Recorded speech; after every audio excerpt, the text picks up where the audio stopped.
Development Talk Show. I'm your weekly host, Brother James Muhammad. I'm honored to have on the show from Joyce Wealth Management our brother Reverend Derek Joyce, bless you. and also our brother Dolan Bozeman of Joyce Wealth Management. Pleasure. And it's an honor to have you back on the show. And first of all, let me thank you for the last two shows, and also thank my viewers for calling in with questions and thanking us for this series on financial responsibility.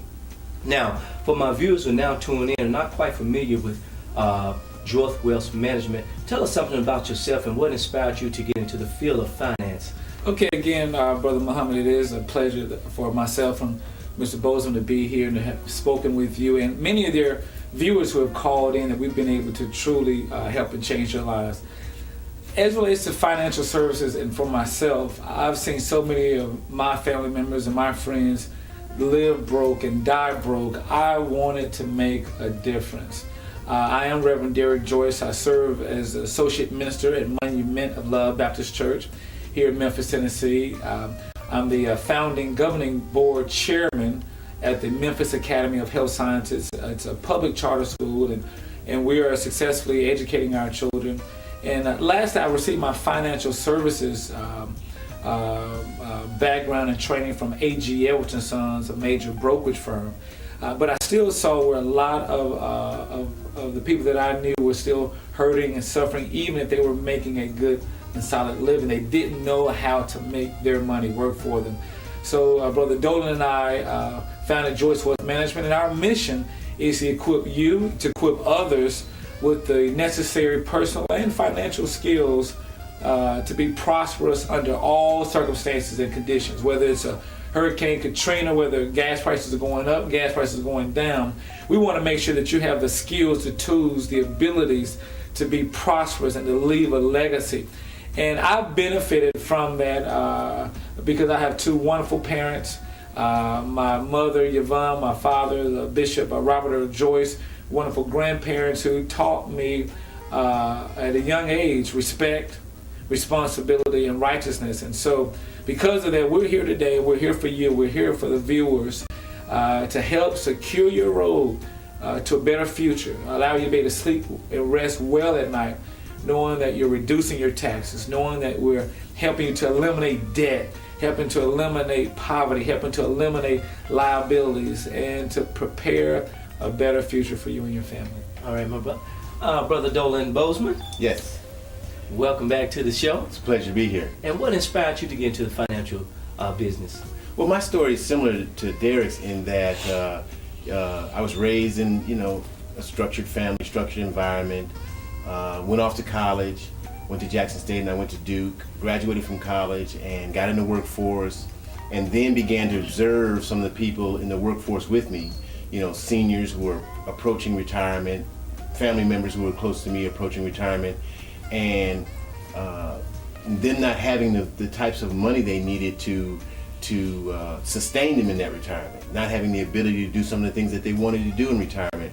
And while making those observations, I was also noticing that there were people who appeared to be making less money, but were doing better. They had the dollars put away, their money had been working for them, and they were doing much better in retirement. In fact, even retiring early and doing a lot better than people who seemed to have been making more money and earning a better living while they were working.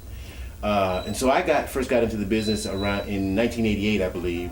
I've worked both in the financial services business, in various aspects of the financial services business, including mortgages and financial planning, and really had the opportunity to work with some very good mentors, came across some very good information, and really discovered that what the industry is necessarily teaching and what's working oftentimes are two different things. Okay. And so I was inspired to get into this business also. I love what I do. I have a passion.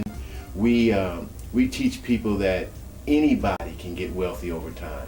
Anybody can get wealthy over time if they've got a reasonable income, the money's in their budget. They just got to direct those dollars to something that's going to work for them. Okay, now some of the questions from our viewers after watching the last two shows. We work hard for 2 weeks, and some of us are living from paycheck to paycheck, trying to make my money grow. Now, what are some of the biggest obstacles to growing your money? When you talk about obstacles, And it's just that nothing that can stop us, but something that can impede us will cause the struggle to be there. I would say there are 2 or 3 obstacles that I've been able to recognize in my life, my experience, and with the people across the country we work with. Procrastination, I would say, lack of discipline, and probably misinformation. The first 2, procrastination and lack of discipline, can be easily overcome by putting together an automated, systematic plan for saving and investing. But never doubt the influence that procrastination has in our life. The thought is that the key to getting ahead is getting started. So that's a big obstacle, procrastination. I would say another evildoer would be lack of discipline. When you consider Paul in several passages in the Bible, he said, I buffet myself lest I become a castaway. He said, I discipline myself lest the things that I'm preaching don't coincide with what I'm living. And so we understand, whether it's education, whether it is economic prosperity, that discipline is the bridge between goals and achievement. And so those 2 obstacles that hinder us from having financial peace and freedom can easily be overcome. The procrastination, the lack of discipline can easily be overcome by putting an automated, systematic plan in place. Dolan, would you like to hit on maybe misinformation? I think that's another obstacle. Those are the big 3: lack of discipline, procrastination, lack of discipline, and misinformation.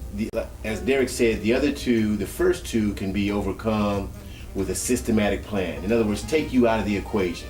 You set up a plan where those dollars are redirected automatically, and you don't even think about writing a check. Okay. You can overcome that part if you're ready. If you're ready to make a commitment and you're ready to get started. Misinformation, though, is a lot harder to overcome. There are a lot of armchair financial experts out there, if you will, giving out information, what I call cookie cutter information, that generally may sound pretty good and may be pretty good, but when you apply it to one's individual situation, it simply doesn't work. And so you got a lot of people out there acting on information that don't have the entire picture, don't have the big picture. That's a big one to overcome.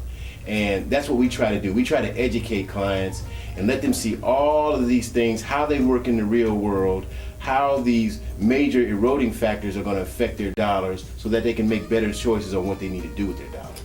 Okay, now, these impediments or obstacles sound more like spiritual problems first that you have to attack before you can get into dealing with the physical problems. Now, how do you do this? Now, and you talk about putting money away. Sure. But if I haven't been trained from the cradle, sure, how to take, like grandfather said, save a dime, save a nickel. If you make a dollar, save a quarter. Right. How can I get myself in the right frame of mind to challenge these obstacles? Let me begin with that. I think you said it first of all, is the key is the spiritual aspect. And at Joyce Wealth Management, we consider ourselves ministers of finance. I mean, we consider ourselves being able to redirect lives for the better as relates to their finances. It starts with that vertical relationship with the Lord. And biblically, as we learn to see ourselves in the image of God, we see